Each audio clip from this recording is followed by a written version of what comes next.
Alright guys, today we are talking about the Red Wing Iron Ranger. That is a boot, heritage boot by Red Wing, made of calf leather, and I just want to talk to you a little bit about it today. I've got some notes here.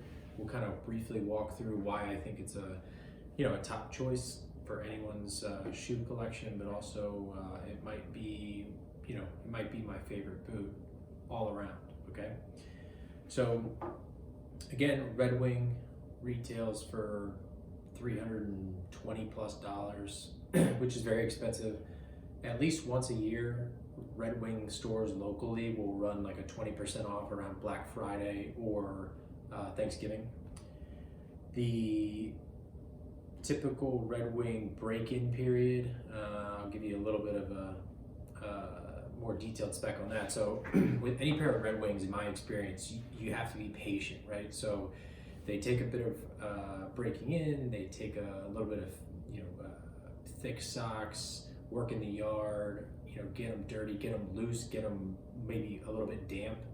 I know that obviously getting them damp is bad for leather, so to speak, but it really does help kind of break them in. And if you were to use some sort of leather conditioner while you're breaking them in, that would probably help as well. I would say out of all of Red Wing's heritage boots, the Iron Rangers are a little bit easier to break in terms of sizing. So let me talk to you a little bit about that as well. I wear a typical like 9 to 9.5 in all running shoes across the board. I wear a 9 in Vans. I actually wear an 8 in Converse. These are a 7.5D, so just normal width, size 7.5. Same thing with like my Alden Indie boots. Same thing with all my other Red Wings, like my 1907s here. If you want me to review these or talk about these are again the 1907s. Just let me know. Another great boot in the Red Wing Heritage Collection. Back to the Iron Rangers, again, patience. I would size at least one size down.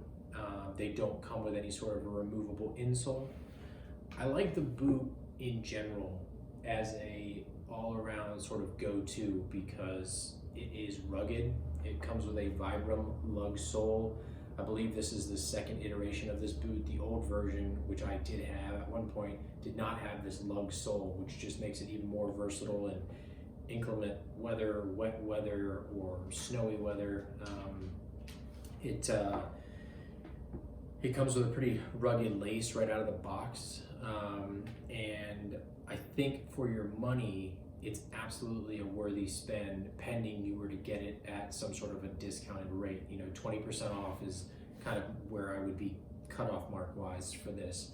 I would also go with either like a black, which I have right here actually. So I would either go with a black because it goes with everything, or I would go with the, I would kind of say like the most famous version, this amber harness.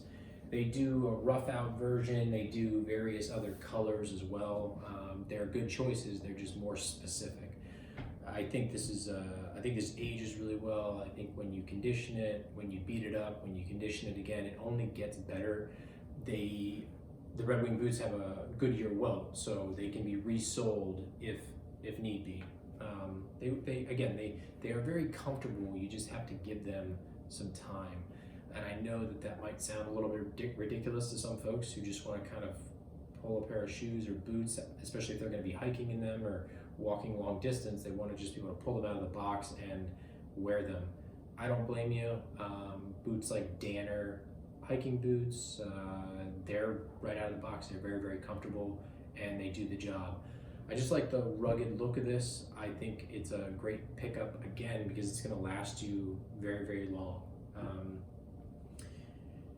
If you have any questions, if you are curious about recommendations, colors, sizing, more details, all of the specs on the boots specifically are on the Red Wing website. They're on various other websites as well. Red Wing makes a ton of great boots.